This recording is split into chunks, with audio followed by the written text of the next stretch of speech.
These long dog days of summer, I mean, we just made it through a heat wave. Mama was parched through this heat wave. I was hitting up Dunkin' every single day, and I will continue to probably for the rest of my days, but especially this summer. Dunkin' is helping everyone stay cool this summer with its lineup of refreshers.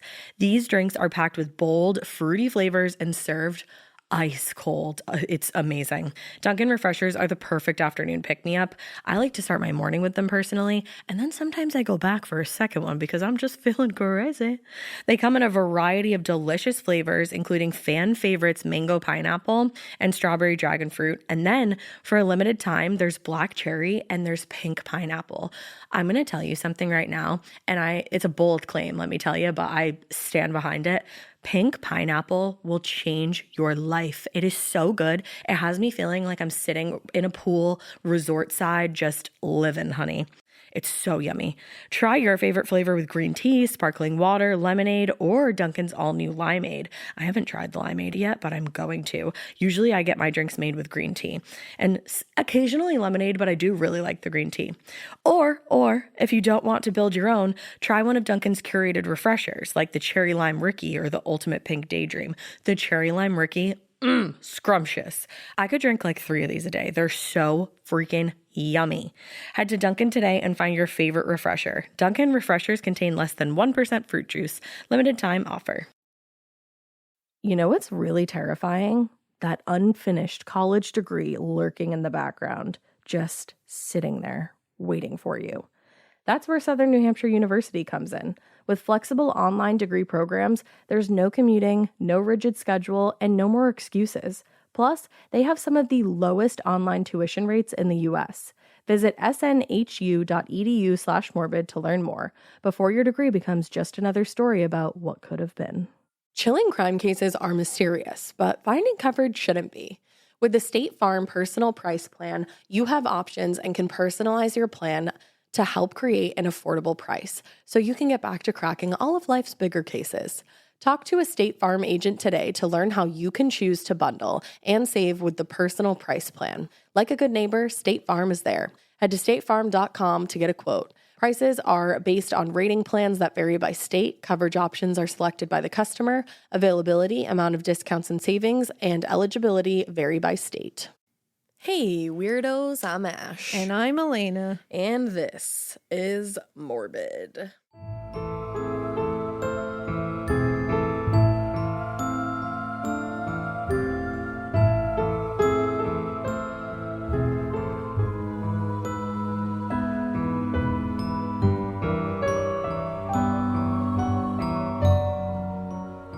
This is Morbid. Hey guys, you've been here before probably. Yeah, you probably have, and if you haven't, welcome. Hey, what's up? Welcome. You're coming in on a weird case because we're getting like weirdly demonic. Ooh. And we have a lot of priests in this week's episodes. Yeah, right? That's weird. I thought you were about to say there's a lot of priests in yours, and I was There like, is. my whole thing is about a priest. I also have a lot of priests. Or a pastor. I think there's a difference. I have lots of priests in mine. I have pastors and youth pastors. There you go. I have demons. I have the Warrens in mine. Ooh, you got any prophecies? Kind of. Oh, I have a lot of A prophecies. little bit. Yeah, there's a claimed and alleged prophecy. Should we play like demon bingo? My My God, guys, set up a demon bingo when you get to my case. There you go. After you finish mine, combine me and Elena's and make a demon bingo. I love that. And when you get bingo, instead of saying bingo, you have to say something in Latin. Ooh, do Do read not the Latin. read the Latin. No, baby. Well, I don't think we have anything we really want to touch upon this week. No, the Vanderpump Rules finale or reunion hasn't happened. It hasn't happened yet, so we got nothing to talk about. If we have something to talk about, we will touch upon it in the next episode. But right now, I have nothing. My brain is just thinking about demons and the Warrens and all this craziness. So we are talking about today the case that The Conjuring Part 3, The Devil Made Me Do It, is based on. Ooh. Slightly. Fun fact, I've never seen any of the Conjuring movies. I saw the first one. Or wait, is the first one Annabelle? Or is that a completely separate movie? That's a different one. Never seen No, any of them. the first Conjuring I thought was great. I didn't see any of the other ones, so maybe they're great too. Yeah. First one was fun. Religious scary movies have a way of like really scaring the shit out of me. That's what I love about them. See, I tend to avoid them. You don't want to be scared? No, I do, but I want to be scared in a different way. I don't Not in like a religious way. I don't like the religious scared feeling. Well, the first one is fun. I think the first one has like it's like a fun haunted house kind of thing. This one's definitely more religious based, but I don't think the first one's like super religious. I think it's more just haunted house fun. Yeah. But this one is actually, this case is called The Devil Made Me Do It case. Oh. So the third Conjuring is based off of this. They definitely go a little, they take some artistic license towards the end, but they do base a lot of the facts of the case on this. Okay. This is a wild case. You're going to have your own thoughts about it. Okay. Have those thoughts. I will. Everyone's entitled to them. I just want to get that right off the bat. Because her face, you guys. There's beliefs here that everybody's going to have different beliefs about, okay?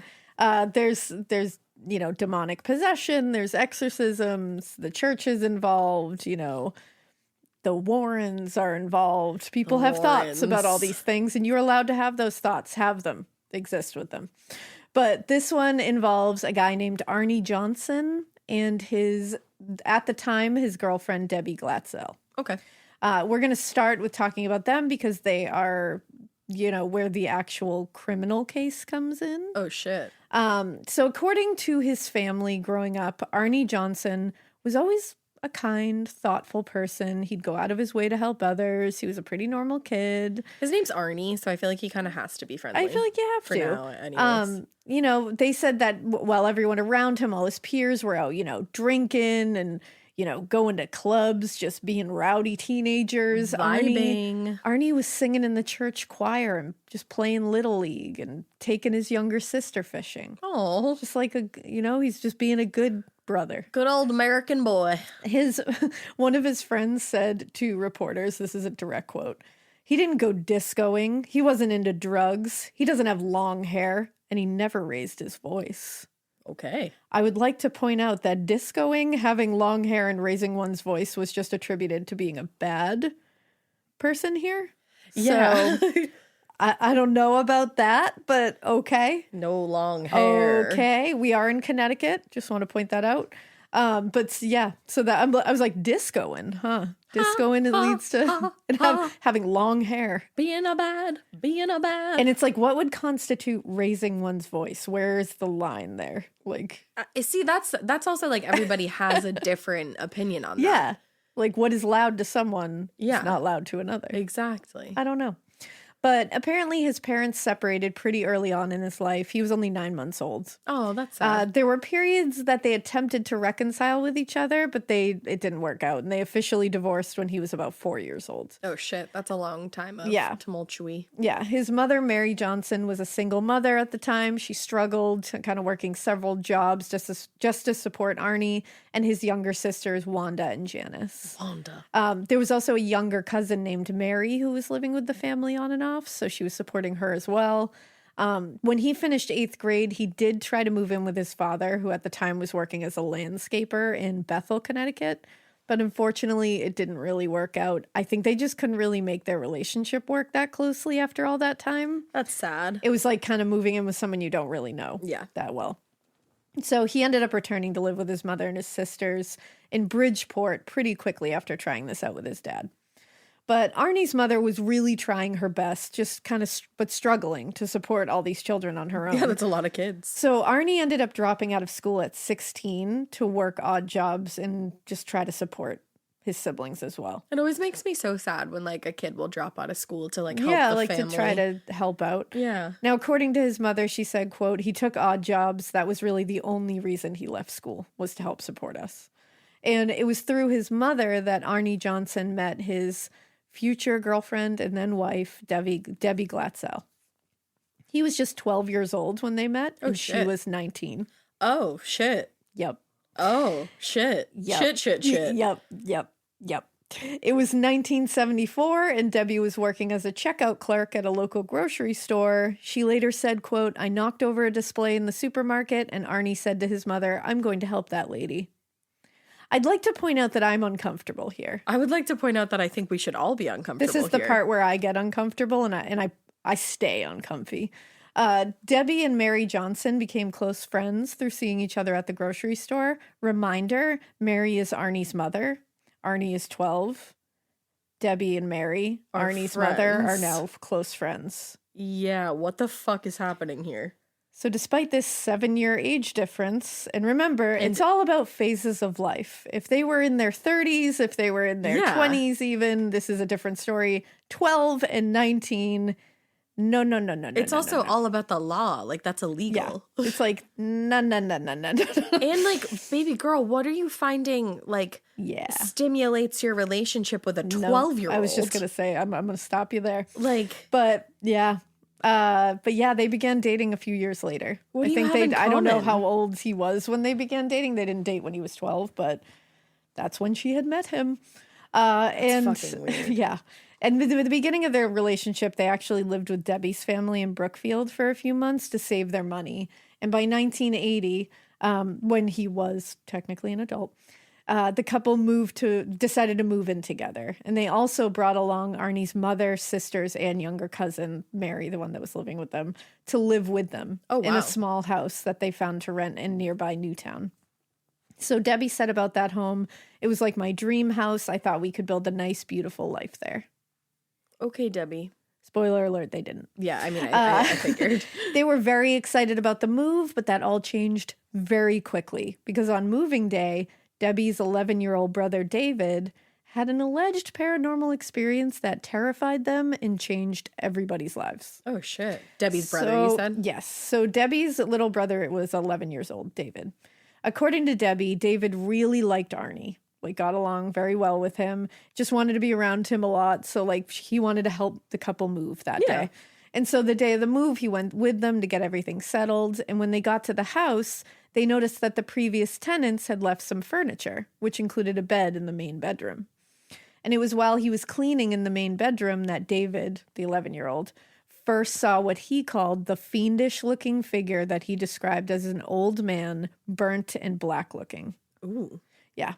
And apparently he was basically telling them, beware, get out of this house. That was the vibe that David was getting, the little 11-year-old. Now, apparently, upon seeing this horrifying sight, David yelled, screamed, and ran from the house altogether. And this is like during the day, it sounds like. This is during the day. And Debbie and Arnie followed out behind him, and he was freaking out. He would not go back in the house.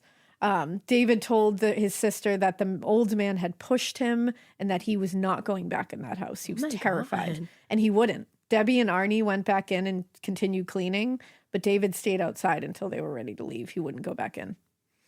So later that night, over dinner at Debbie's parents' house, Debbie and Arnie were telling Debbie's mom about what had happened at the house. And while they were talking about it, David came out of his bedroom and said he was still having visions of the old man in the house, but now he could hear his voice in this house. What? Now, according to David, in visions, he could see the old man, and he said, this old man has an animal trapped in the house and is tormenting it. And he said the animal is scratching at the door trying to escape. What the fuck? And this kid is just coming out of this with nowhere. Like, I've never had any other, like, conversations like this. Not that we know of. Okay. But over time, he would keep elaborating on this story, and it became more and more detailed.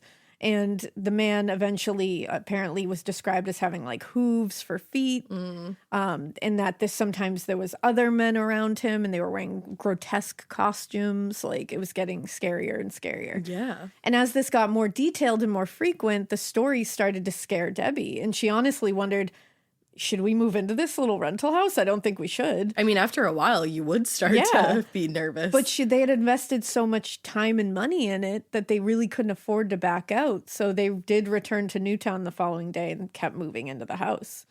And when they got to the house that day, things changed a little bit because Arnie and Debbie immediately noticed scratches on the inside of the front door. And they looked like an animal had caused it. Oh, shit. Okay, that would freak me out. So Arnie later told producers of A Haunting, which was a reality series that talks about paranormal experiences. He said, when I saw the scratches on the door, I was starting to really question, well, maybe something is definitely wrong here. Now, I have to ask, Did David see those scratches the day before when he was helping them move and was possibly influenced by that? Like maybe he did see something scary and maybe he saw those scratches and it made its way into the narrative of the story. Do we know if the previous tenants had a dog? We do not know that. So that's the thing. I was like, Bailey, we didn't train her to like, oh my God, I ring a bell or anything cabinet. like that. Like we've now got a bell on the door for Sydney and Blanche, but with Bailey, she just scratched the hell out of our door. Yep. And so I was like, that could definitely just be a dog. Yeah, exactly. But, just say. So either way, though, Debbie interpreted this as confirmation that what David was saying about the old man and what he was seeing was true. And they had already invested 2 months rent into this place, but they decided they weren't moving in after this. Wow. Yeah.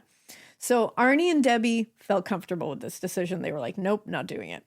But Mary Johnson, who is Arnie's mom, she was not so convinced that there was really reason to back out of this, mainly because Mary had already given notice to her landlord that she was going to be moving out. And had because to live the plan somewhere. was she was going to move into this house with Debbie and Arnie, with her kids.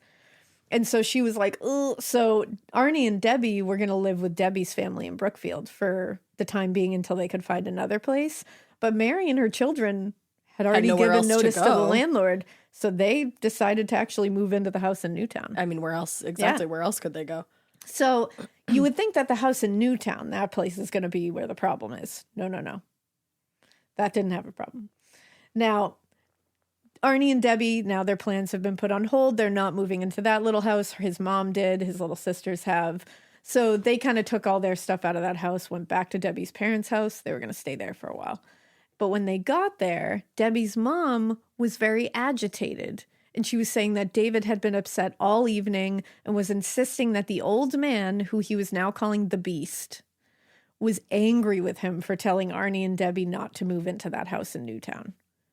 And what David was saying was that the Beast had followed him from that home and had followed him to the Brookfield home and was now in their house. Okay. And that he wanted to take his soul, that he was like aggressive, like he was pushing him and scratching him and hurting him. And Arnie later said, quote, "The fear in this child was so overwhelming, something was going wrong, and I believed him." Okay. So the following day, Arnie and Debbie were like, you know what? Like, he's so upset, let's get him out of the house for a little while. So they were hoping like just a casual afternoon outside at the park or whatever was going to hopefully take his mind off this scary ass old man Beast that he was seeing. Distract him. Seemed like it was going okay, but then when they returned back to the Glatzel house in Brookfield, David refused to go inside. And he told his sister the Beast was in that house, and he was like, I'm not going in. And they had to convince him. It took a lot of convincing for him to finally go in that house. God, if my kid starts doing this shit, man, I gotta Too go. much. I gotta Too go. much. Return the whole ass kid. And that night, as David was going to bed, it apparently escalated. And according to Arnie and Debbie, David was being physically attacked by an unseen force. Y'all, David just didn't want to go to bed. This force was striking him, pushing him around the room. Arnie said later, quote, "The scariest part to me was seeing David go through this with nothing there to do it. It was terrifying." So no one knew what to do. Okay. So, and he was having outbursts. He like, according to them, he was having convulsions. He was yelling, screaming, swearing, kicking, becoming more and more aggressive. And David's 11 at this point, remember? And it's like out of character. It's out of like, it's to that, according to them, it's out of nowhere. It's getting worse and worse. So they don't know what to do. I would call a doctor. Debbie's family went to the priest at their church and asked if they could perform an exorcism or some kind of similar ritual. Since the early 1960s, the Catholic Church had definitely tried to minimize like the talk of demons and, evil like that, like, this kind of thing. But then Rosemary's Baby and The Exorcist came out. It became more popular. People started suddenly knowing about exorcisms, people who didn't know about it previously. Mm-hmm. Suddenly it's a thing where like everybody needs an exorcism. Right. And after hearing the family's story about what's going on with David, the priest, who is unnamed, lots of unnamed priests in here. There's always unnamed priests. Yeah, because there isn't. So the priest told the family he wasn't going to do an exorcism because he was like, that's kind of wild and you need a lot of permissions and it's like this big process. We can't just do one. Well, it seems like you're like jumping. Well, like, and he's literally like, exorcism. you would have to wait for weeks for us to get approval from like higher ups in the diocese. Like we can't just perform exorcisms. Willy-nilly. They're dangerous and like very involved. We need lots of people. So he was like, yeah, I'm not going to do an exorcism, but he was like, let me do some more research. And while I'm doing this research for what I can do for you, why don't you bless your house with some holy water, light some candles, do some prayers, get out of here. So it seems very helpful. Thanks. So shockingly, the thoughts and prayers method of getting rid of evil had little effect on this whole thing. Usually does. David's behavior did not change. What was happening to him was not changing. Allegedly, he was speaking in Latin at times and reciting passages from Paradise Lost. He was contorting, screaming. It was getting worse and worse. What is Paradise Lost? It's a poem about a battle between Satan and God. Oh, okay. So it's got religious connotations and also like occultish connotations in it. Oh, okay. I just know it as the documentary. I was going to say, I know you're thinking of the Robin Hills murders, like the West Memphis 3. Yep. Yeah. That's kind of why, like, it's very much in, like, culture, in popular culture, that the name Paradise Lost. But he was 11 at the time. He had not read the epic poem by John Miller. So, like, him apparently reciting things from it was strange. Yeah. To the family, which I understand it would be. That'd be strange to me. I get that. So, out of options again, the family went back to the unnamed priest who had now agreed to come to the Glatzel house to perform a blessing ritual. Okay. Not an exorcism, just blessing the house. Well, that's the thing. I'm like, usually there are a couple steps first. Like the holy water and the blessing. You lead up to the exorcism. Read a prayer, a Hail Mary, I guess. But they're just Hail Mary. Exorcism. Yeah, they were like, we need an exorcism. Now, according to the Glatzels, when the priest had completed the blessing, he told them it's definitely not going to be sufficient enough to end what's going on here. Like, I've done my best. But he was like, then they said this unnamed priest, who is never named, told them to reach out to Ed and Lorraine Warren, who are a husband and wife team of paranormal investigators who lived in nearby Monroe, Connecticut. Okay. So this was interesting to me. So Dave, found some information that was really interesting to me. This story has been told over and over in various forms of media over the years, it's in the basis of a Conjuring movie. I know, it's so funny because I know nothing about it. Yeah, it's been told a million times, but the more sensational parts are the ones everyone remembers. Or the ones that get retold, but there is lesser parts of this story that are pretty important just to round the whole thing out. I don't think it's good to tell the story from one point of view, which is demon possession. Yeah, no. I think it's probably smart to look at the other people involved, and if somebody else is saying, I didn't see any of that, then at least you need to hear that part of it. That's not fun. And not discussed a lot was the fact that there was a third Glatzel child who falls between David and Debbie in birth order, and has a very different version of events than his especially siblings. His older sibling, Debbie. So I was going to say in the middle of David and Debbie. Yeah, so David is his younger brother, and he's very protective of him. What is this person's name? Carl.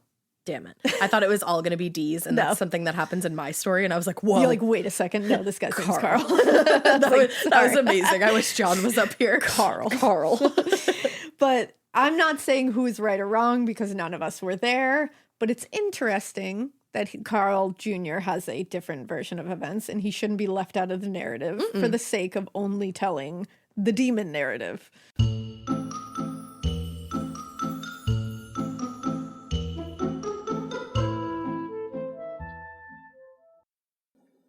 Getting paid twice a month doesn't mean money is scarce. It just feels that way. That feeling makes you do weird stuff, like putting things on a card you didn't need to. Earnin removes that feeling.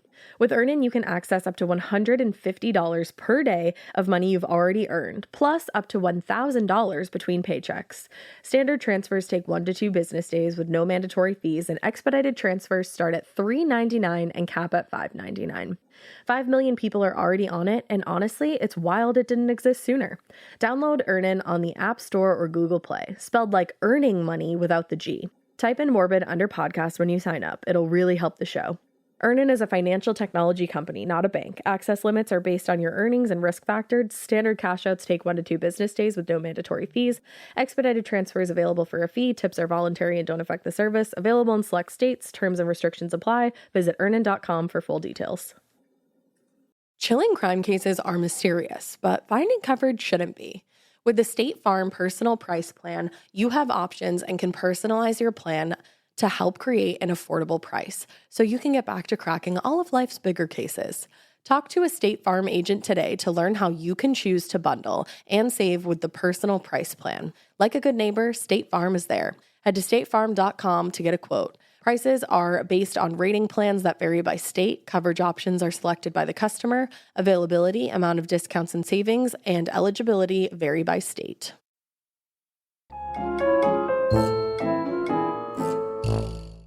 So, beginning in 1979, Carl Glatzel Jr. was 14 years old. And he said the beginning of 1979, he was feeling very helpless because he was watching his younger brother David's mental and emotional health begin to rapidly decline. Mm-hmm. That's how he saw it. And at first, he said this manifested with some acute behavioral problems. He saw him having trouble in school, like learning disabilities. But by 1980, the problems really allegedly escalated. He said David began experiencing what Carl referred to as delusions. And he said he was having seizures sometimes, or what he saw as seizures. And other people maybe saw as convulsions. Exactly. And Carl told reporters in 2007, it was a living hell when we were kids. It was an absolute nightmare. That's really sad. According to Carl, the family was convinced David's issues were spiritual and not physical or psychological. So they insisted on turning to a priest at church instead of a doctor. But when this unnamed priest, was unable to offer really anything besides this blessing ritual and like a little bit of spiritual guidance. And like Ed and Lorraine Warren. He says he believes his parents turned to the Warrens. His family turned to the Warrens themselves. And that what Carl says is that the Warrens saw their family as a gold mine. Oh, shit. Allegedly. Yeah, allegedly, of course. This is just a part of the story not often included. Mm-hmm. And it's important to talk about the fact that not everyone in the family saw this as a spiritual or demonic issue. Yeah. At least Carl saw it as a psychological or physical issue that a medical doctor should have been consulted on. Well, and that's the thing. It's like you can consult a doctor and a priest. Yeah, you don't have to consult both. Like neither is exclusive. Yeah, exactly. You can have both of them working at the same time. Right. Now, back to where we were. Ed and Lorraine Warren have entered the chat now. Can I stop you for a quick second? So Carl sees David having all these problems. And the problems that he saw started before even he's like talked about the beast or right around the same time? No, he said it's about the same time. Okay. He just saw it starting to rapidly decline. Okay, gotcha. Yeah, he said it was small, but it started to really escalate. So Ed and Lorraine Warren have entered the chat. And by this time, they had been by the time that they became involved with this whole thing, they were already very well known. Since the early 1950s, even the Warrens had been involved in paranormal investigations. Lorraine was a psychic medium, and Ed was a self-described demonologist. They flew under the radar at first a little bit, but in 1975 is when they really blew up to paranormal stardom. Which makes sense. Because that's when Ronald DeFeo Jr. went on trial for the murder of his family in Amityville, New York. Mm-hmm. The Amityville Horror is very well known to both horror and true crime buffs worldwide. Yep. It's become its own kind of cultural force at this point, but in the beginning, it was a real straightforward, shocking case of a family annihilation. Yeah. That's what it is. I know. I think that gets lost. It gets buried. Which is really tragic. It was on November 14th, 1974, that Ronald DeFeo Jr. silently went room by room in his family home in the middle of the night, shooting and killing his parents, Ronald DeFeo Sr. and Louise DeFeo, and 4 siblings, his sibling Dawn, 18, Allison, 13, Mark, 12, and John, 9. So sad. They were all in their beds, and he shot them all in the head with a rifle. After doing so, he left and he just unleashed and unloaded what he had just done to a bar full of people and was very much quickly arrested. Initially, he claimed that these killings were a professional hit. That was his initial story, but that fell apart pretty fast and it became clear that it was him. He had done it. Yeah. He struggled a lot with several different things. He had a terrible, tumultuous, violent relationship with his father. There were many factors in this whole case that you can point to for what was going on at that time. That's the straightforward answer for that. Yeah. A year later, so that happened, and that was like, whoa, okay. Yeah. Family annihilation, that's horrific. What a case. What an awful thing to happen. What a vibe that house must have now. The end. No. Well, a year later, a newly married couple named George and Kathy Lutz moved into the DeFeo home with their blended family. Even though that home had those like bad, what had happened there, they were like, you know what? We're going to make it our home. It's okay. But after living there for only about a month, they abandoned it, leaving a lot of things behind, just fleeing that house. They claimed it was haunted. It was horrible. Horrible things were happening in that house. The claims were very, very heavily and completely investigated by skeptics, paranormal investigators, literally anybody that could go in there. They were pretty like quickly looked at as like, I don't know about that. Right. Like, pretty unfounded. But the people who really believed them. And two of those people were Ed and Lorraine Warren. Also, DeFeo's lawyer, William Weber, looked at this and said, oh, I believe them too. Mm-hmm. And he claimed that DeFeo was possessed by a demonic entity when he murdered his family. What an argument. The same entity that drove the Lutzes from their house. So the story behind the supposed Amityville haunting and its connection to the DeFeo murders is so long, so complicated, very confusing at times. There's just a lot there. Very layered. But in the decades that followed this whole thing, claims of demonic possession and hauntings at the DeFeo / later Lutz household were definitely called into question in some court cases where they admitted it was a hoax. Yeah. Like it was very much admitted to being a hoax. But people were really interested in it. There's novels. There's a long line of films that, catapulted the whole thing into like the zeitgeist and everybody questioning whether everybody wants to believe that the haunting of Amityville is true. I did too when I first read it. People love hauntings. People love like spooky shit. And Amityville is like the most iconic to most people. And I remember like when I was younger and I first read about it, I was like, oh my God, and you read about the walls bleeding and you're like, holy shit, like the walls bled. Like that's wild. Mm-hmm. All the flies. Like the pig in the corner with the glowing red eyes. Like what the fuck? And it's like, so to hear it was all bullshit. And this is just a straightforward story of like a really tragic family annihilation. It's, of course, everybody's like, oh, bummer. Yeah, nobody wants to look to that part of it. Ed and Lorraine are a huge part of this story because they really went hard at it. They believed it. It catapulted them into the public eye at that point.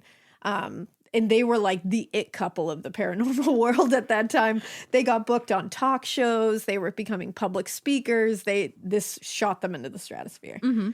Now, according to Lorraine Warren, the blessings on the Glatzel's house, bringing it back to this case, it had no effect on David Glatzel's behavior. When she went in there, she saw that they had done nothing, which the Glatzels preached, apparently, according to them, had reached out to the Warrens because he also believed it wasn't going to have an effect on David. They lived only 30 minutes away from this family, so they were like, why not? And Lorraine claims she received the call from that unnamed priest who said, there's something definitely wrong, and I believe it would be possession, so I'd like you to look into it. Okay. This is what she said.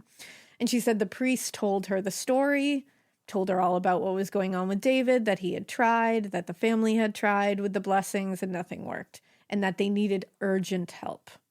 So they went straight from Monroe and went right to the Glatzel home pretty shortly after. But other people say that the mom just called them directly. That's Carl's feeling. That's Carl's feeling. Okay. I don't know if anybody else feels that way. These are just feelings. Nobody really knows what happened. Yeah. But when Lorraine met David, she said she believed... Whoops, sorry, I just dropped my charger. How dare you? How dare I? Lorraine said she believed there was, quote, a creature in that child's body. Wow. And she said that creature was there to cause considerable psychic and physical harm to him and his family. But like, why though? I'm not really sure. But It was there, apparently. The Glatzels told Ed and Lorraine that David's behavior was becoming increasingly more aggressive. They had seen the beatings that had been inflicted upon this boy by this unseen beast themselves. And of course, the Warrens looked at this and said, 100% he is possessed by a demon.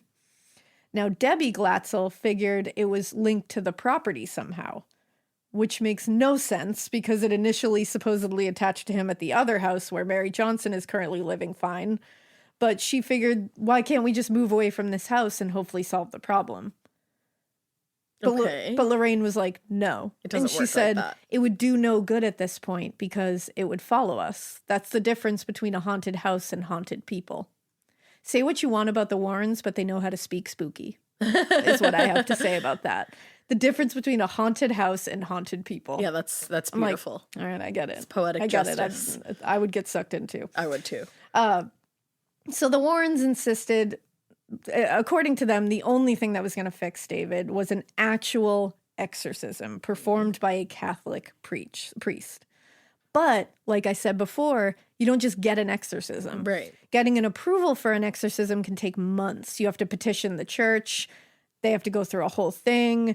They didn't have that kind of time. Mm-hmm. David is increasingly getting worse and worse. So luckily, Ed Warren tells the family, don't worry about it. I can perform a minor exorcism, which can be done sooner. Okay. And the Glatzels were like, cool. Interesting that this sounds like super duper dire. And he's like, I think a minor exorcism will do it. I think I can just like do a quickie. Like, it sounds like if he needs an exorcism, he needs a motherfucking exorcism. Yeah, and it's like, don't you think that if you have to get like all that permission and shit, there's a petition, there's a reason you have to do that? Now, according to the United States Conference of Catholic Bishops, minor exorcisms are, quote, prayers used to break the influence of evil and sin in a person's life. I just have to say, it's wild that like actual documents exist that like explain what this is and how to go about it. Yeah. That's just how I feel. And here's the thing. I am a believer in many things. Mm-hmm. I'm also a healthy, I was meaning to say healthy and also it's at the hard. same time. I'm also a healthy skeptic, but an open-minded skeptic. I am willing and honestly eager to have my mind changed about certain things. No, it's true. She is. But I am always looking at the logical side of things if I possibly can. Demonic possession, I can't rule it out in life. No, and I can't say believe that in I it don't to a believe degree. it happens. I can't say that I don't think that anything like that could happen. I can't say it because I don't know. Mm-hmm. I'm not here to say I know either way. That would be foolish to me. Yeah. But I think when it comes to like the religious part of it is where I have the problem, mainly because I am not a religious person. So to me, why would that help me if I don't believe in it? You know, and I feel like some people that are dealing with this possibly maybe don't believe in it either. And is that going to help them? Like, why is it so and I know it's so connected because of the Bible and like all the stories and everything and like, you know, Satan and all that shit. Well, and I think a lot of times people that believe in demons think they're like hell's demons. Yeah. It's just, I feel like it's too linked. Yeah, I agree with religion for me to fully engage in it. Mm-hmm. But I like believe in ghosts. I believe in that's the thing. Bad entities. But I look at it more like energy.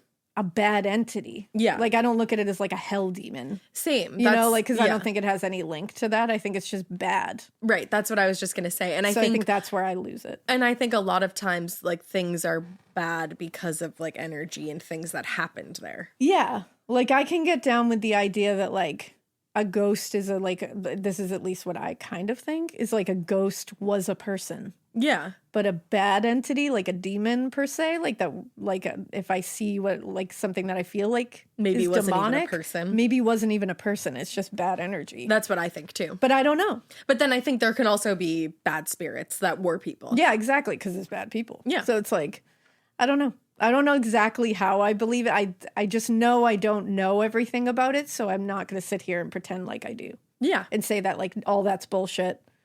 Because I don't know. Mm-hmm. So it's like I'm very open-minded to understanding it. But when it gets too wrapped up with like this kind of thing, I'm like, you're losing me. Because I don't think I believe that that's where it comes from. but you might. So, and that's fine. Yeah, exactly. But I'm just saying what I think. So while the Glatzels waited to hear back from the Warrens about getting this minor exorcism up and chugging, David's behavior got worse and it got more aggressive. So Lorraine later told reporters, "You can't even begin to believe the things we witnessed in that home and to that boy. He came under hideous attacks. He had marks all over his body. He could tell things that were going to happen in the future." The Warrens said that they saw David levitate off his bed. Okay. So eventually they began to record their interactions with David because pictures or it didn't happen. Yes, obviously. But mainly audio recordings. Oh, so pictures and it didn't happen. Exactly. So audio recording or it didn't happen. In a recording made October 14th, 1980, you can hear David breathing really heavily and he's making like guttural sounds. Oh, that's really scary. And then it's followed by a voice Debbie says is David saying, "Cheyenne dies at work tomorrow." Now, this was apparently a reference to Arne Johnson because his middle name is Cheyenne. Oh. Now, according to Debbie, the next day, Arne, who worked at a tree surgery company, fell 20 feet from a tree and suffered a, quote, minor knee injury. Oh, shit. So, like, he didn't die. No. He had a minor knee injury. Yeah. But so, to fall 20 feet from a tree, that's really fucking scary. I found no reports of this, but it happened according to them. So allegedly that happened. He had a minor knee injury. So he didn't die at work that day, but something scary happened. Very strange. And if it did happen, then like, whoa, something bad happened and he could have died. Yeah, exactly. So there's that. A near-death experience. Exactly. So maybe he just wasn't being detailed, But in another incident, Arne apparently, and this happened a lot, apparently Arne would challenge the demon. I thought you were going to say, this happened a lot. Arne just fell from a lot of trees. Yeah, he just fell a lot. No, Arne would challenge the demon a lot. Okay. And he would challenge it to leave David's body and enter his. Oh. No, and he was 19 at the time. Tough guy. Yeah. Tough guy shit. Yeah. And he loves this boy. David was really close to Arne at some point, according to reports, according to the family. So like he didn't like seeing him like this. Yeah, it sounds like a brotherly relationship. So he would do this a lot. He would and Lorraine and Ed would look at it as taunting, and they said that it was not a good idea and they didn't like that he was doing it. And Arne can be heard on a recording saying, "Tell him I'll fight him." And after that, Arne claims he started having paranormal experiences of his own. And he would see a dark figure, like things were happening. It's such New England vibes right there. Like, tell him I'll fight him. Tell that demon I'll fucking fight him, kid. Thank you so much for saying that, because all I could picture was somebody being like, tell him I'll fight him. Come at me, bro. Get out of here. Like, it's just, get out of that I'm sorry, that's all I could think of. No, it's true, because that's such New England vibes. New England. I'm like, are you like from Massachusetts though? Because that's very Massachusetts vibes. Like squaring up with a demon. Like, get out of that fucking kid, I'll fight you. Like, get out of here. Let's bring this down to Dunkin', all right? I'll take you outside. It'll be a medium ice regular, and then I'll fight you. I thought that same thing when I read it. I was like, shit, this is so New England. Like, damn. And again, very Massachusetts. Like, very dumb New England being like, get out of there, I'll fight you. But yeah, he started seeing dark figures. He was having experiences of his own. And in an interview later, Debbie recalled an incident where she said her and Arne were having a discussion with another couple, and Arne out of nowhere began to growl and started shaking all over. And she said, I could tell it wasn't Arne. Okay. Now later, how did the other couple feel about that? Right? Nobody tells you like how they reacted. Yeah. I need to know. Yeah. And in a New York Times article, David's mother further said what was happening with David at the time, saying he would kick, bite, spit, terrible swear words. And she said that he was thrown around on the floor like a rag doll. She remembered seeing it. But then she was quoted as saying about David, and he can't even do a sit-up. He's too fat.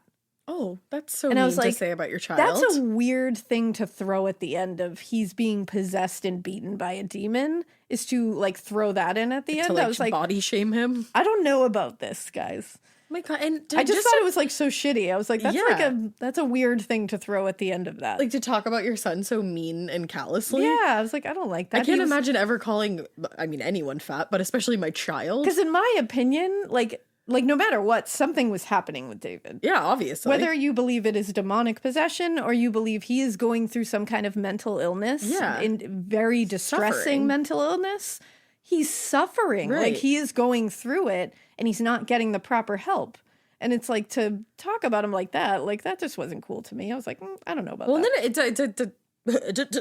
it doesn't sound very loving. No, that was just like, I was like, whoa. And I'm like, you're so worried about him, but you still have time to be a bitch. Like, you didn't have to say that. Yeah. Like, you could have just said, like, he got thrown around on the floor. It was wild. Yeah. Like, the end. It does. You don't need to add that extra crack in there. You could even say he wasn't very agile. Yeah. Like any way of saying it. But either way, by the end of 1980, David's behavior reached peak status when, in a fit of rage, he allegedly tried to stab Arne with a kitchen knife. Oh, no. Allegedly. Yeah. Again, I'm saying there's no report of this. I did not find a report of this. Said. But according to the Glatzels, David claimed the beast had called on more demons to possess him. So it wasn't just the beast anymore. There were several demons. In fact, according to Ed and Lorraine, there were 43. Specific. Yep.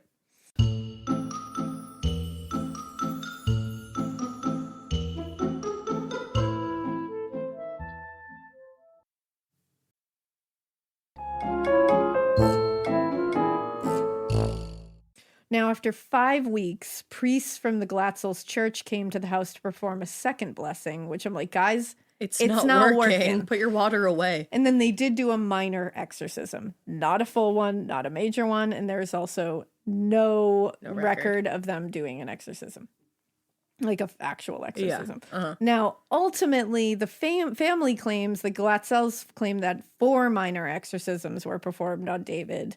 And in one of them, he stopped breathing and CPR had to be administered. Oh, my God. But the priests were eventually, according to them, able to expel the demonic entities that were possessing David Glatzel. It worked through the minor exorcisms. Okay. And in the months that followed these minor exorcisms, according to them, things started to settle a little bit. But then also they claim that David continued to have several behavioral issues and psychiatric problems and showed no improvement. Okay. So I guess they just gave up on him being possessed. But like, so they said he's not possessed anymore, but really he still improved. has behavioral issues. Which to me, I'm like, you call a doctor. Can we call a doctor now? Because like, that's what that says to me. But with the minor exorcisms behind them, they were all concentrating on that for a long time. Now Arne was able to devote more time to work, where he was working as a tree surgeon. And he was honestly kind of relying on more work because he was helping to support his mother, sisters, and cousins still. Debbie was also focusing on work. She got a new job as a groomer at the Brookfield Kennels. Everything seemed to be going smoothly.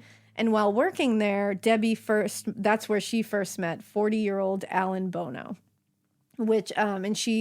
he had recently moved to Brookfield to manage the kennel. Mm-hmm. And he also managed an apartment complex nearby, which I guess they were both owned by his sister, but he was managing them. Now, there were reports later that Arne said he was feeling strange around this time still. Even though things had settled, he was still feeling strange. And he said that he was having encounters with what he thought were demons or spirits. They were trying to possess him still. He said he believed that him taunting those demons and him telling them to jump to him worked, and that something stuck with him. Okay. And he said at the old house, he saw a demon in an old well, like looked him right in the face. And Debbie told reporters later, Cheyenne would go into a trace. Remember, Cheyenne's his middle name. Yep. He would go into a trance. He would growl and say he saw the beast. Later, he would have no memory of it. It was just like David. But they assumed it was just like leftover demon from David's exorcism, I guess. To me, it sounds like PTSD. Yeah, I'm like, because those exorcisms, whatever was going on with David sounded traumatic for everyone involved. And so I assume everyone's going to have some trauma after that. Some lingering effects. Yeah, but they were looking at it as he was also possessed. Now, but it doesn't sound to me, I couldn't find anything about them doing anything for this. Like, Arne was dealing with this. Right. But it was going about his day-to-day life. They didn't call a priest or anything like that. I'm like, he's possessed, but you're letting him like climb up to tall trees. Yeah. So I get whatever. But at the beginning of the new year, Arne and Debbie moved into one of the apartments in Alan Bono's complex. Okay. The guy who was working at the kennel with Debbie. Okay. They had Arnie's teenage sisters, Wanda and Janice, and his younger cousin Mary move in with them as well. Okay. So according to Arnie's mother, Arne and Alan got along very well, had a very friendly relationship. This is according to Arnie's mother. And in 1981, Mary Johnson, Arnie's mother, told reporters, "He used to tell me what a wonderful person Mr. Bono was."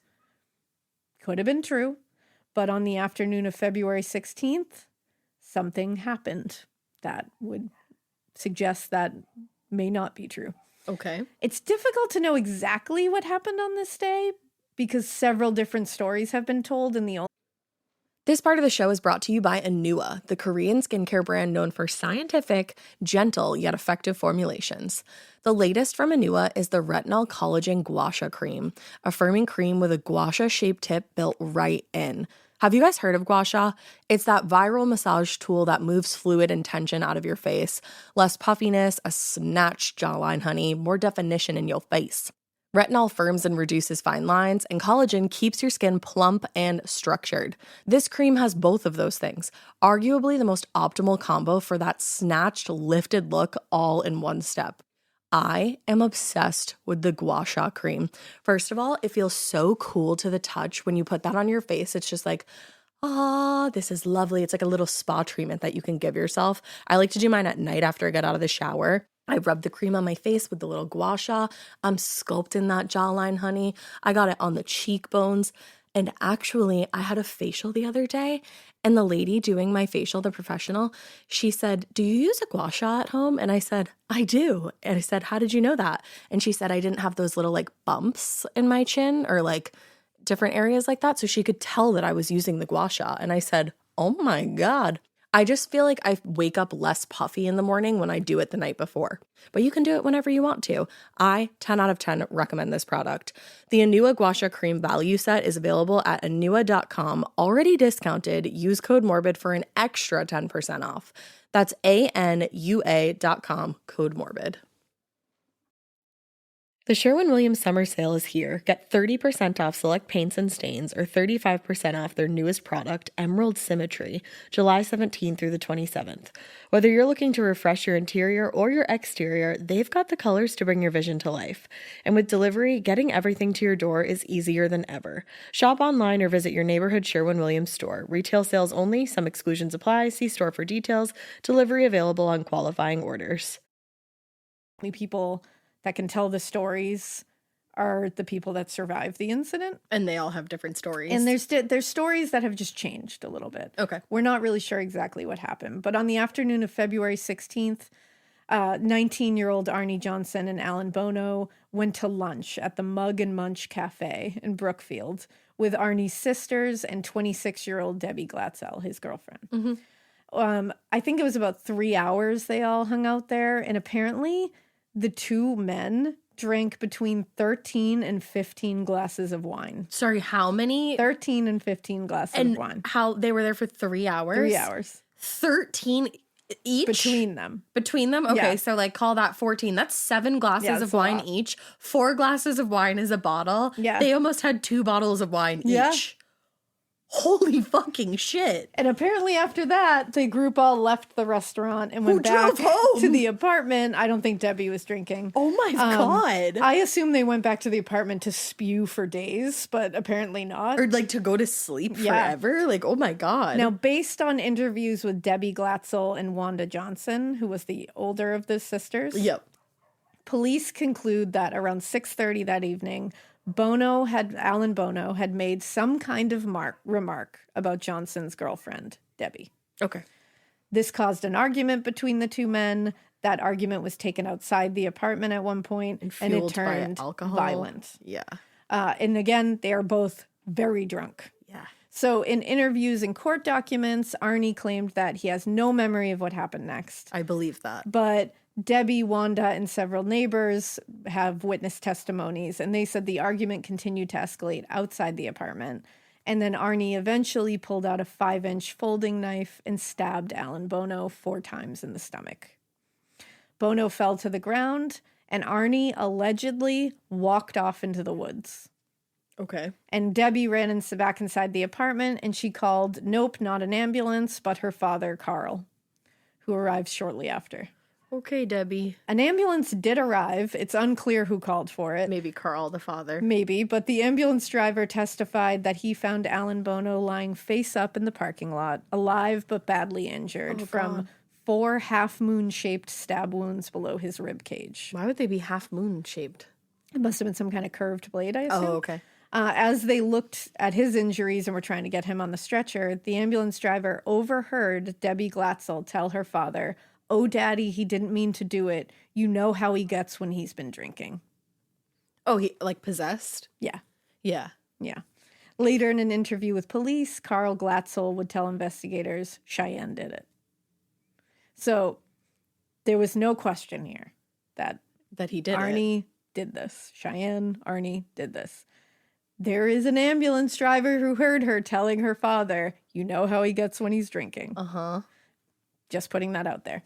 Now, Alan Bono was taken to Danbury Hospital. Remember, he is alive at this point, but he was pronounced dead at the hospital. No, I was hoping you were going to say he survived. Police were given Arne's description, and he was found only about an hour later. He was only a couple miles away. He was charged with the stabbing and now murder and taken to Bridgeport Correctional Center and held on a $125,000 bond. Damn. So to the Brookfield police, this murder was pretty straightforward. It was a drunken argument that got out of control with a very tragic outcome. Yeah, and there were multiple witnesses. But only days after Arne's arrest, Ed and Lorraine Warren began promoting the story that it may have appeared that Arne killed Alan Bono, but he had only done so because he was possessed by a demonic entity. Oh. And not just one but demonic entity. He was possessed by many demonic entities. Never, even like if he was, I just feel like it's not a good idea to insert yourself in the middle of a murder trial. That's the problem here is like, I don't know if this was a great idea. Like, yeah, no, maybe, I do know. It's not a great idea. Maybe he was possessed, like perhaps if you feel that way you can. But even so, he murdered someone. He murdered someone. And like you can't blame that on that's pretty anyone black else. and white. He murdered someone. And Ed Warren said that Arne made a big error when he challenged those demons to leave David's body and come into his own. No, I think he made a big error when he drank multiple bottles of wine. And then killed someone. And Lorraine told reporters he never realized there were so many demons in the boy. 43, as we found out. Now, but like, how do you think you're going to prove that? Don't worry, they're not. I don't even think they know how they're going to prove it. But ever since that whole thing happened, they had claimed that Arne had been under that demonic influence that wanted to hurt the Glatzel family and ruin Arne's life for challenging them. Lorraine said, "We knew this case would end in tragedy, but Arne was the last one we would have thought that this would happen to.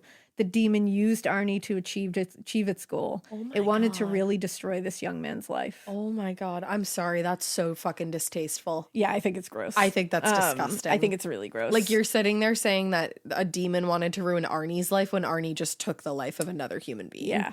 Like that's making a mockery of that man's murder. Well, and what's interesting is that Lorraine added also that he might have been possessed at the time of the murder a few days earlier, but she and Ed didn't believe that he was still possessed just a few days later when they gave he was like, no, like this happens quick. Well, yeah, I mean, the demon had already ruined his life, so then he just like packed up and did it to somebody else. But the considerable lengths that the Warrens and the Glatzels claim to have gone through to literally exorcise 43 demons out of David Glatzel, that's wild that they went through all those lengths to get them out of David.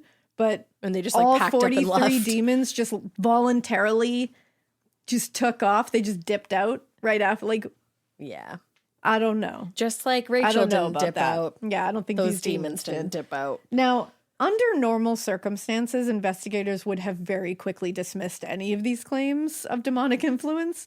But because there was involvement of the Catholic Diocese of Bridgeport in the previous minor exorcisms, the investigators kind of took a beat to think about this. I have to go.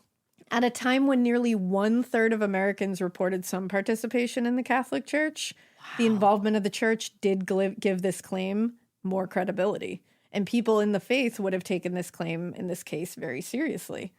And Brookfield's police sergeant, John Lucas, told reporters, as a basic religious precept, it's all possible. In this case, I'm just not sure. I'm keeping an open mind. Uh-huh. So I think they were essentially trying to be like, we're not discounting it because they didn't want to piss everyone off. Okay. Now, people went wild, and there was a flood of inquiries coming in after the Warrens made that statement about demonic possession to the press. And in response, the Diocese of Bridgeport confirmed that they had received a request for help from the Glatzel family and had assigned Reverend Francis Virgilac of Stamford to investigate for possible diabolical possession of the boy. Mm-hmm. According to the diocese, that reverend had not yet returned a report on the investigation of the Glatzel family, and he had been sent on assignment out of country shortly before this whole thing, so he couldn't even be reached for comment. This was the only statement the Diocese of Bridgeport would make on this case, and they said a formal exorcism had never been approved and had never happened. And then they were very silent on the matter. They would not talk about it again. Huh. They were like, nope. Probably a good choice. Now, while Arne Johnson sat in Bridgeport Correctional Center awaiting his trial, the Warrens kept this story going. Within a week of the murder, they had appeared on a number of television shows, radio shows, claiming Arne's case would be the first in American legal history in which an accused murderer will argue that he was possessed. Wow. Arne's court-appointed lawyer, George Tim, refused to comment on these claims, but it didn't really matter because he was soon kicked out of there and was replaced by Martin Manella, who was a young private attorney who was very excited to work on this case and did it pro bono. Oh, shit. Yeah. So on March 19th, a grand jury weighed the evidence and witness testimony and returned an indictment after only 25 minutes of deliberation. By now, he was being represented by Martin Manella, who seemed to really be into this media attention. Mm-hmm. And following his indictment, Manella announced that he was going to intend to argue Arne's actions were the result of demonic possession. He was ready to go forward with this. According to Manella, the defense would require, quote, psychic experts from all over the country and from England, which could be very costly, so a defense fund has been set up to cover the costs associated with this strategy. What about a fucking fund to help, oh my God, I'm just the like... victim's family? The victim's family, exactly. Yeah. Now, obviously, Martin Manella's defense plan immediately attracted a lot of attention from the press all over the country. Why? They all just wanted to see how this was going to play out in a real court of law and a trial for murder, remember? Mm-hmm. And of course, everyone wondered whether the diocese, who were still committed to being silent on this matter, would actually be called to testify, or would have to offer any proof of their participation in the supposed minor exorcisms of David. Right. Manella really played into it, telling reporters, I hope the priests will have enough moral conscience to come forward.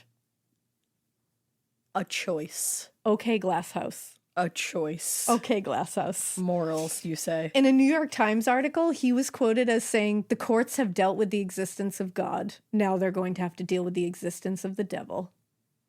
I literally must This go. is real. That is the thing that is absolutely this is not a movie. Mind-boggling. Yep. Now, like Martin, Ed and Lorraine Warren were also very frustrated with the Catholic diocese's refusal to confirm or validate any of their claims. Ed said, the church is acting like they've committed a crime. And then he said he feared the diocese would, quote, scatter the priests involved to the four winds to avoid having them testify. This is all very theatrical. Very intense. Oh, so theatrical. The most. Meanwhile, a ton of clergy members were speaking against the case, like actively. Good. Pointing out that supposed cases of demonic possession are many times the result of mental illness, requiring an actual doctor and not a priest. I have to say, I'm kind of surprised right? that they were I'm impressed. Yeah. And impressed, exactly. Yeah. According to the New York Times article referenced above, at the time of this case, a Gallup poll showed 34% of adults believe that the devil is a personal being who directs evil forces and influences people to do wrong. 34%. So this was a time when this defense and this kind of panic would have really been a thing. It would have really gotten everybody up in arms. Do you hear me blinking? Yeah, blink, blink. So by the end of March, the case had made headlines everywhere. but not because of the murder. Exactly. And because it's a horrific murder. And the tragic loss. It was gaining attention more because of the Warrens and Martin Minnella. And important to note as a point for the skeptics out there, because we're trying to tell both sides here. Yeah. During the 5 weeks of David's ordeal, his diabolical possession seemed to manifest, as it was being told by people, in ways that were very similar to those of one Reagan McNeil from a film, The Exorcist. Okay. Interestingly, the family had allegedly watched the film pretty shortly before any of this had happened. When you said they saw him levitating on his bed, I was like, oh, yeah. Did they? Also, the Glatzels said they were put in contact with the Warrens by that unnamed priest at their church, who was never named. But Debbie Glatzel had attended at least one of the Warrens' lectures before they were involved in this family's case. So she was definitely aware of them. Blink, blink. All of this is not to say that this is a hoax, fraud, anything else. No, you're just telling both sides. It's just putting more facts into this case just so you can see the full picture here. Again, doesn't mean anything, just interesting. Mm-hmm. The church and investigators were staying pretty silent, but the Warrens and Minnella were sharing their story with as many TV cameras as they could get in front of. The Warrens spoke of their close working relationship with the Catholic Church, told reporters there's a great deal of respect between us and them, but the church would not confirm or deny this. And actually, the church said, I don't know her. They said, I don't know about that. Also, while the diocese refused to discuss the matter with reporters, they were willing to tell the press, quote, no formal exorcism was ever asked for or performed. That's interesting. Yikes. Not asked for? Yikes.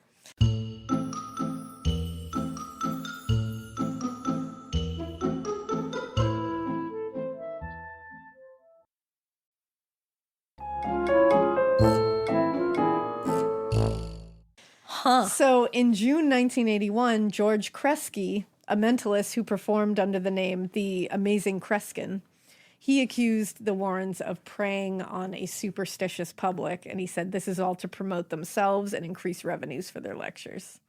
And he said, quote, they have an excellent vaudeville act. It's just that this case more involves clinical psychologists than it does them. I love vaudeville. That's hilarious. The Warrens' peers within the paranormal research community also were very critical of their behavior. Really? A paranormal researcher named Robert Pyle said, the Warrens haven't contributed one bit to the settling of pandemonium in this case. In fact, they may have even caused some of it. I mean, that I agree with. I'll say that. And as for Minnella, the lawyer, his peers in the legal community were slamming him about this. A lawyer from Connecticut told the Hartford Courant, Marty Minnella is handling this case for Marty Minnella. Yeah, it sounds like it. I also saw some pictures that are truly questionable. Yeah. David Golub, a lawyer in Stamford, Connecticut, also agreed with this. He told reporters, this case is not being treated seriously by the legal community. Lawyers know that it's extremely unlikely that a Connecticut jury will accept a demon possession defense. Minnella only seemed to gain steam from his haters. He said, I took this case because I believe in it. They told Columbus that the world was flat, but that didn't stop him. Ooh, get better heroes. My guy. Get better heroes. It's like in Gilmore Girls when I think it's Rory when they're like doing a student, like they have to come up with like a royal thing, like a kingdom in school. Like a dynasty. And I think at one point Rory is like, well, King Henry VIII did this, like separated from the church, you know, like made his own church. And I think Paris is like, yeah, he also beheaded 2 of his wives. How much of a role model do you want me to make this guy? Yeah, exactly. That's literally how I feel about that statement. I love it. But the Brookfield Police Department was also receiving dozens of letters and correspondence, mostly from concerned citizens of Brookfield, who were angry that Minnella and the Warrens had used this case to cause so much chaos in their community. Yeah, I'd be pissed. They had never had a murder before. Wow. Brookfield, this was the first, so it was like, this was a sleepy town. It wasn't like this was, and it was causing a lot of disruption, yeah. Now, in the end, all of this was really for naught. Because on October 28th, the first day of Arnie's trial, Superior Court Judge Robert Callahan refused to allow a defense of demonic possession. I'm so glad to hear that. He said evidence of demonic possession is simply not relevant. And he said his decision came after Minnella announced his intent to call several priests and other experts to stand and prove that, quote, there is such thing as demonic possession and it does in fact exist. That isn't what is on trial here. Right.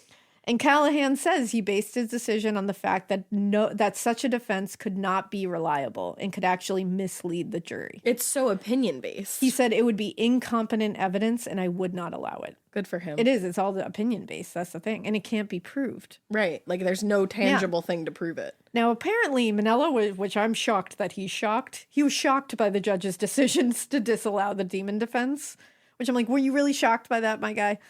And after asking for a recess to now come up with a new defense strategy, he went right back to it anyway. He actually decided to go against the judge and smear his reputation. He told reporters outside the court he may have to disqualify himself.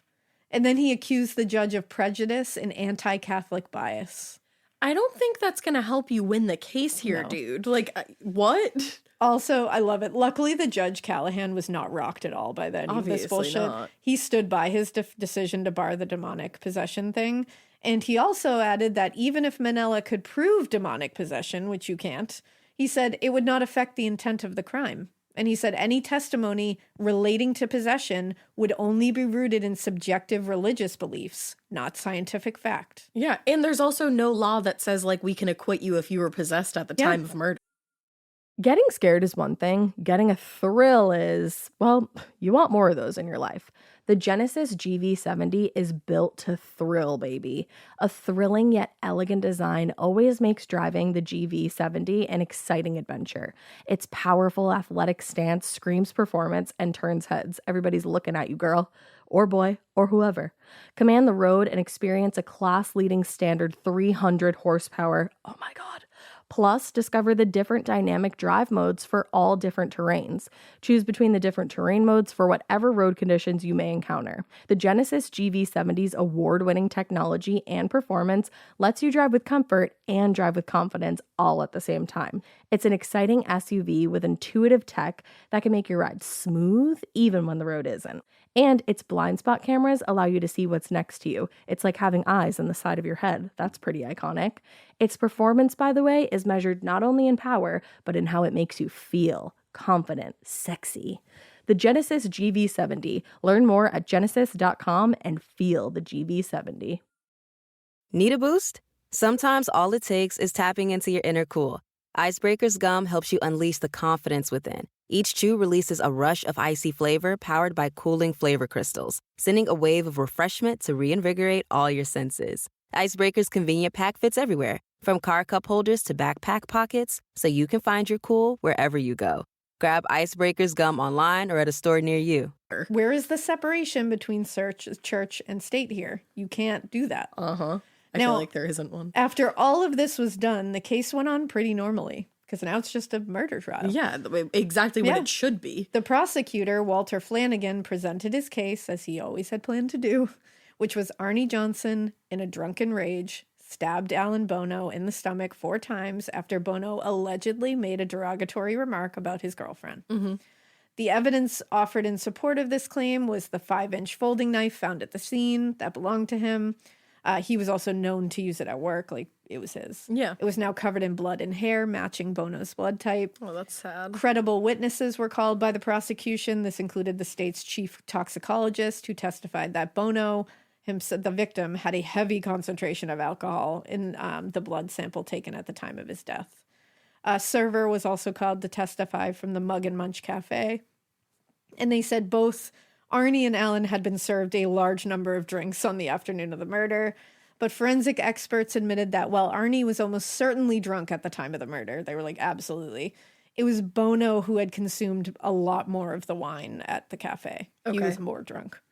Now, other witnesses included Debbie Glatzel and Arne's sister Wanda, who gave their pretty straightforward accounts of the day's events.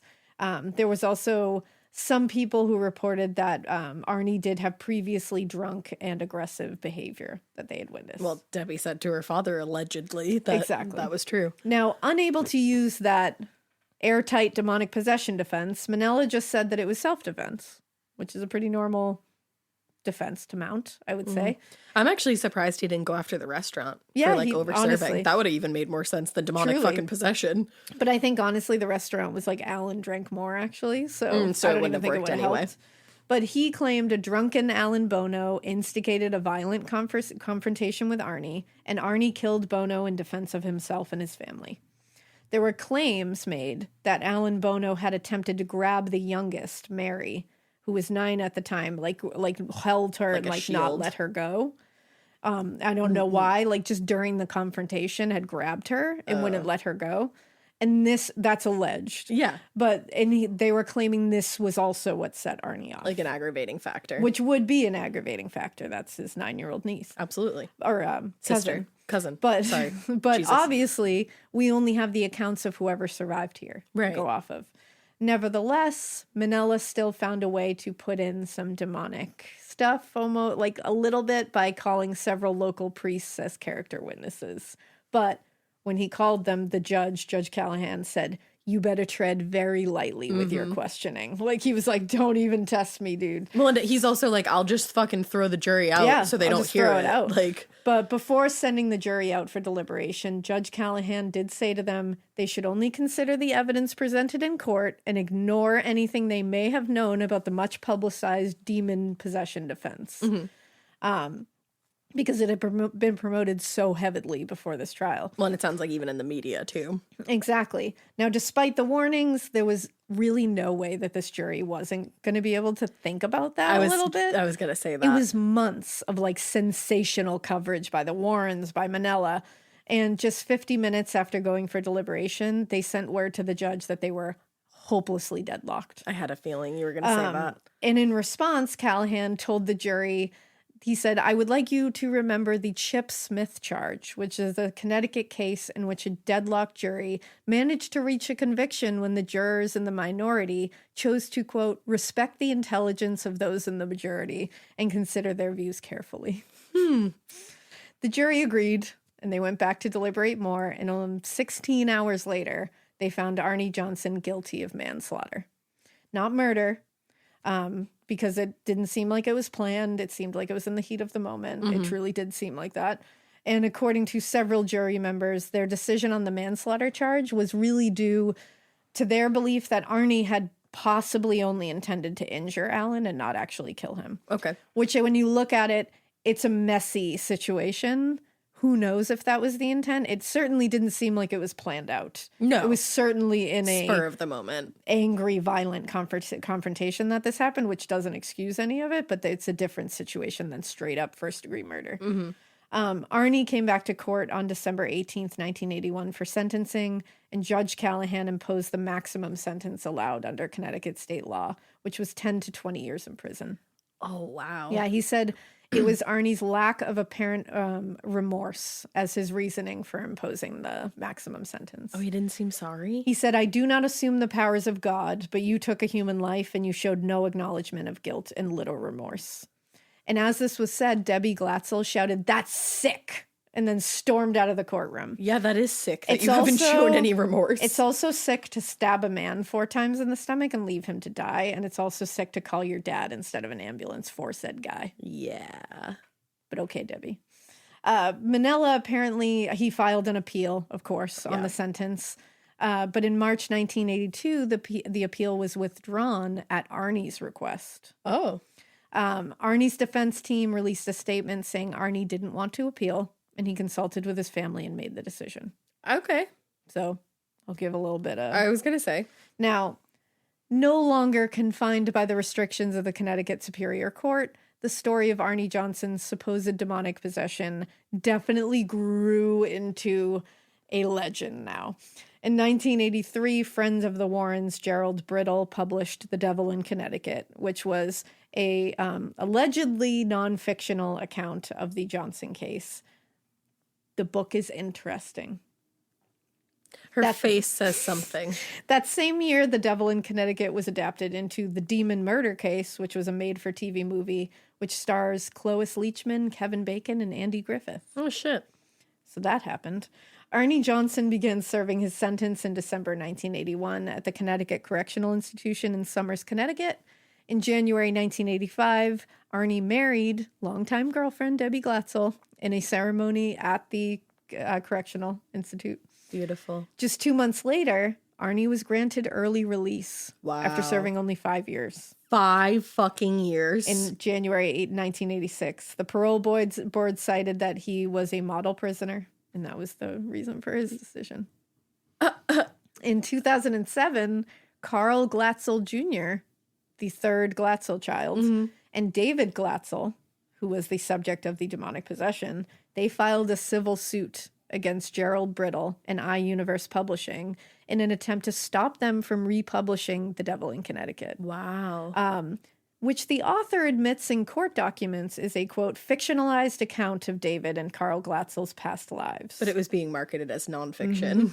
Among other things, I guess the suit says that Brittle's book included considerable false and defamatory subject matter and unreasonably and seriously interfered with the plaintiff's interest in not having their private affairs known to others. Yeah.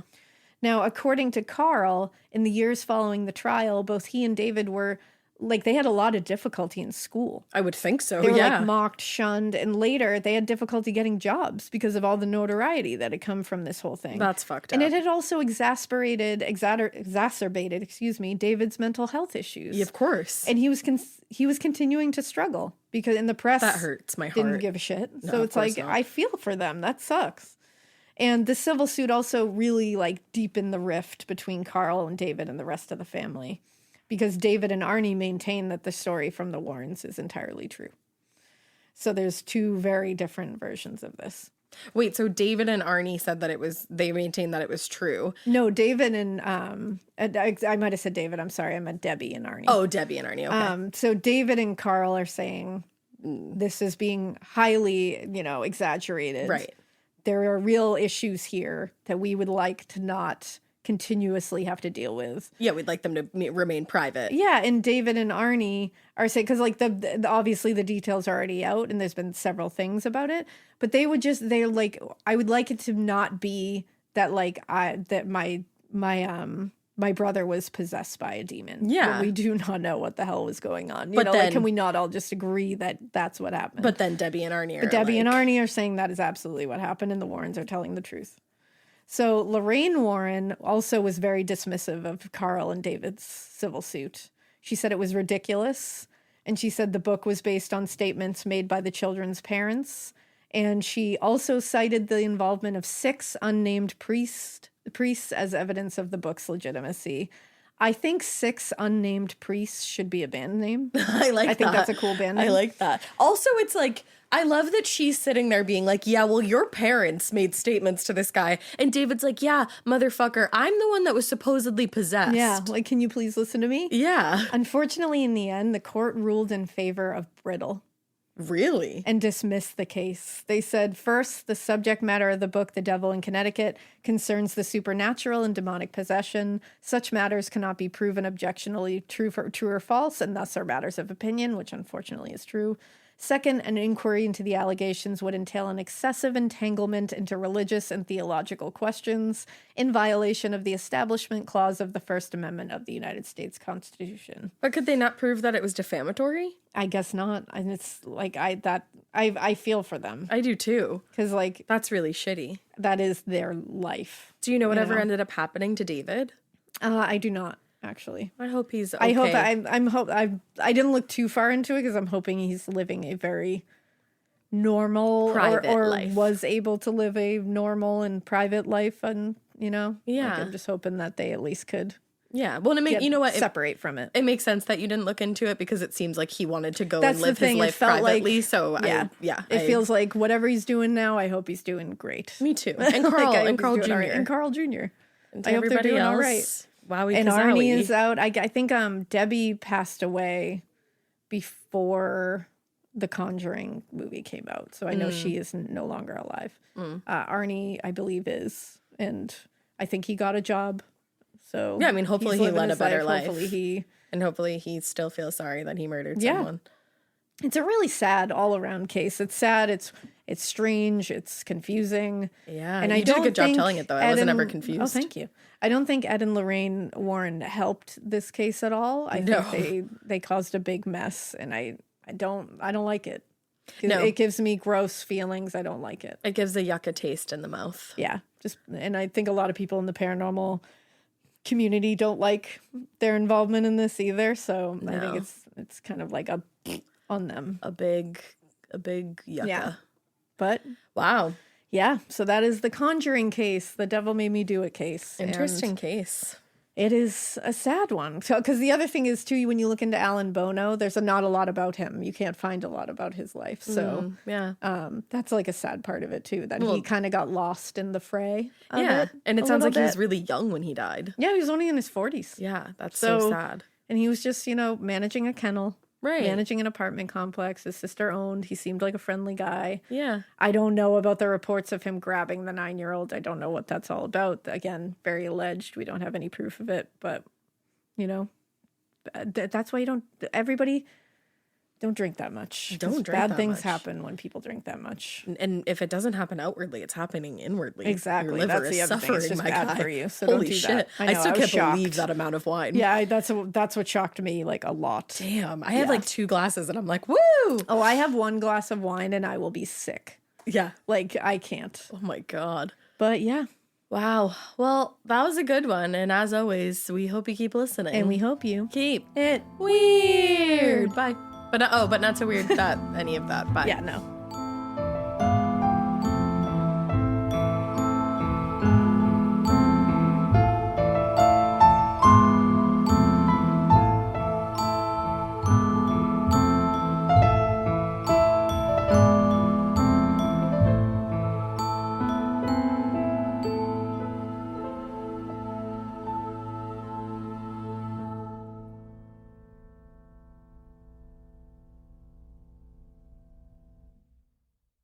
In the U.S., there's a break-in every 26 seconds. But when intruders step near, Simply Safe Home Security steps up. Stop. This is Simply Safe. Police are on the way.